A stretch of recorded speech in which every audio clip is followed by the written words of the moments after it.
একটা কথা কি জানো তো, এই পৃথিবীতে কেউ কাউকে ভুলে যায় না। প্রয়োজন শেষ হয়ে গেলে যোগাযোগ বন্ধ করে দেয়। এই শহরে বাঁচতে হলে মায়া ত্যাগ করতে হবে, না হলে পাক্কা অভিনয় জানতে হবে। কেউ কারণ নয়, এমনকি কেউ কারোর ছিল না। সবাই প্রয়োজনে আসে, আবার প্রয়োজন ফুরিয়ে গেলে চলে যায়। একটা মানুষ তখনই একা থাকতে শিখে যায় যখন সে বুঝতে পারে তাকে বোঝার মতো কেউ নেই। আগে শুধু শুনেছি, এখন অনুভব করতে পারছি। সত্যি সম্পর্কগুলো পুরনো হলে গুরুত্বটা আর আগের মতো থাকে না। শ্রীকৃষ্ণ বলেছেন, ভালোবাসা আত্মার সাথে হয়, দেহের সাথে নয়। দেহের সাথে যেটা হয় সেটা কেবল আকর্ষণ, আর আত্মার সাথে যা হয় তা হলো ভালোবাসা। যারা অন্যকে ঠকাতে ভয় পায়, একটা সময় পর তারাই বারবার ঠকে যায়। জীবনের সবথেকে বড় শিক্ষক হচ্ছে সময়, যা ক্ষণে ক্ষণে শিক্ষা দিয়ে যায়। কখনো কাউকে নিজের ভেবে জোর খাটানো উচিত নয়, কারণ যাকে তুমি সবচেয়ে বেশি নিজের ভাববে, সময় আসলে সেই তোমাকে বুঝিয়ে দেবে তুমি তার কাছে কতটা পর। তর্ক, রাগ, অভিমান করার চেয়ে জীবনে চুপ থাকাটা অনেক জরুরি। কখনো সবটা জানার পরেও চুপচাপ থাকি। কিছু মানুষ কতটা নাটক করতে পারে সেটা দেখব বলে। নিজের দোষ ঢাকতে যারা অন্যের ঘাড়ে দোষ চাপিয়ে দেয়, তাদের সাথে তর্ক কখনোই করো না। এরা প্রতিটা মিথ্যে যুক্তি দিয়ে তাদের যুক্তি সাজিয়ে তোলে। আমাদের জীবন মোমবাতি নয়, তবুও নিভে যায়। মনটা আয়না নয়, তবুও ভেঙে যায়। স্বপ্নগুলো পাখি নয়, তবুও উড়ে যায়। মানুষ আবহাওয়া নয়, তবুও সময়ের সাথে সাথে বদলে যায়। কিছু সম্পর্ক ভাড়া করা বাড়ির মতো। তুমি যতই সাজাও না কেন, কখনোই তা তোমার নিজের হবে না। স্বার্থের টানে যারা দূরে চলে যায়, তারা কখনোই কারো আপন হতে পারে না। ভালো থাকার অপেক্ষা করতে করতে হয়তো একদিন মৃত্যু এসে জীবনটাকে থামিয়ে দেবে। কেউ ভুলে যায় না, প্রয়োজন শেষ তাই যোগাযোগ বন্ধ করে দেয়। সবশেষে মনকে এই বলে সান্ত্বনা দিই যে কপালে যা আছে তাই হবে। এই শহরে প্রচুর অভাব, কারো শিক্ষার অভাব, কারো ভালোবাসার অভাব, কারো মনুষ্যত্বের অভাব, আর কারো ভাতের অভাব। খারাপ সময় চলে যাবে, মন ভালো হয়ে যাবে, কিন্তু খারাপ সময়ে যাদের আসল চেহারা চোখে পড়েছে তাদের কখনো ভুলতে পারবো না।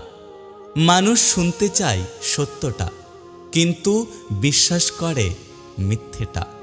থেমে তো কিছুই থাকে না, শুধু জমে থাকে কিছু মানুষের কথা আর স্মৃতিগুলো। সব কিছু শেষ হয়, কিন্তু কিছু মানুষের প্রতি মায়া কখনোই শেষ হয় না। অনিশ্চিত একটা জীবন, অথচ বেঁচে থাকার তীব্র ইচ্ছা। বিনা কারণে যখন দেখবেন আপনার শত্রু বেড়ে গেছে, তাহলে বুঝবেন আপনি একজন সফল মানুষ। কারণ ব্যর্থ মানুষদের নিয়ে কেউ কখনো হিংসা করে না। রাস্তায় পড়ে থাকা কাগজের টুকরো একদিন না একদিন কোনো বইয়ের পৃষ্ঠা ছিল। আজ প্রয়োজন শেষ, তাই তাকেও থাকতে হচ্ছে রাস্তায়। কেউ দোষ খোঁজে সংশোধন করে দেওয়ার জন্য, আর কেউ দোষ খোঁজে অপমান করার জন্য। স্মৃতি ও সময় দুটোই খুব মূল্যবান, কাউকে ফিরে পাওয়া যায় না। দরিদ্রের বাড়িতে ধনী গেলে দরিদ্র খুশি হয়, কিন্তু ধনীর বাড়িতে দরিদ্র গেলে ধনীরা বিরক্ত হয়। শুনতে খারাপ লাগলেও এটাই সত্য কথা।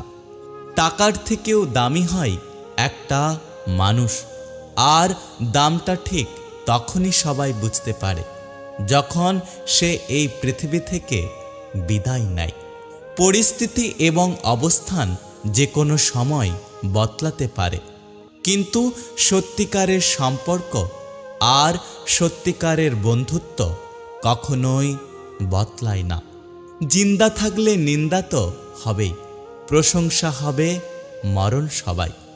মানুষকে অবশ্যই বিশ্বাস করা উচিত, তবে তার আগে ভেবে দেখুন সে মানুষ নাকি অমানুষ। তুমি মানুষকে যা দিয়েছ প্রতিদানে তার পাওয়ার আশা করো না, কারণ সবার কাছে তোমার মতো হৃদয় নেই। ঘুমন্ত অবস্থায় তৈরি হওয়া কোনো স্বপ্ন যদি ভেঙে যায় তাহলে তেমন কিছুই হয় না, কিন্তু মানুষ জেগে থেকে যে স্বপ্ন সাজায় তা ভেঙে গেলে হয়তো জীবনটাই নষ্ট হয়ে যায়। আমি নিজেও জানি না কোন দিনটা আমার শেষ দিন, কোন কথাটা আমার শেষ কথা, কোন দেখাটা আমার শেষ দেখা। তাই প্রতিটা মুহূর্তে মনে রাখি, যার শেষ ভালো তার সব ভালো। কষ্টের মাঝে বেঁচে থাকাটা কতটা যে বড় কষ্টের তা সবাই বোঝে না, শুধু তারাই বোঝে যারা কষ্টকে বুকে রেখে হাসি মুখে কথা বলে। তোমার চোখের জল যার মন গলাতে পারে না, মনে রেখো তোমার মৃত্যুতেও তার কিচ্ছু হবে না। জীবনটা কেমন যেন আজব হয়ে গেছে, খুশি থাকার চাইতে অন্যের কাছে খুশি দেখানোটা বেশি জরুরি। ধৈর্য রাখো, কখনো কখনো ভালো জায়গায় পৌঁছানোর জন্য খারাপ পরিস্থিতির মধ্য দিয়ে হাঁটতে হয়। সময়ের অপেক্ষা করো, সঠিক জিনিস সঠিক সময়ে ঠিক পেয়ে যাবে। কখনো সবটা জানার পরেও চুপচাপ থাকি। কিছু মানুষ কতটা নাটক করতে পারে সেটা দেখব বলে। নিজের দোষ ঢাকতে যারা অন্যের ঘাড়ে দোষ চাপিয়ে দেয় তাদের সাথে তর্ক কখনোই করো না। এরা প্রতিটা মিথ্যে যুক্তি দিয়ে তাদের যুক্তি সাজিয়ে তোলে। যদি ভিডিওটি ভালো লাগে পাশে থাকবেন, আর হ্যাঁ, নিজের খেয়াল অবশ্যই রাখবেন, কারণ এই স্বার্থপর পৃথিবীতে আপনার খেয়াল কেউ রাখবে না। দেখা হচ্ছে পরের ভিডিওতে, ততক্ষণ সুস্থ থাকবেন। Take care.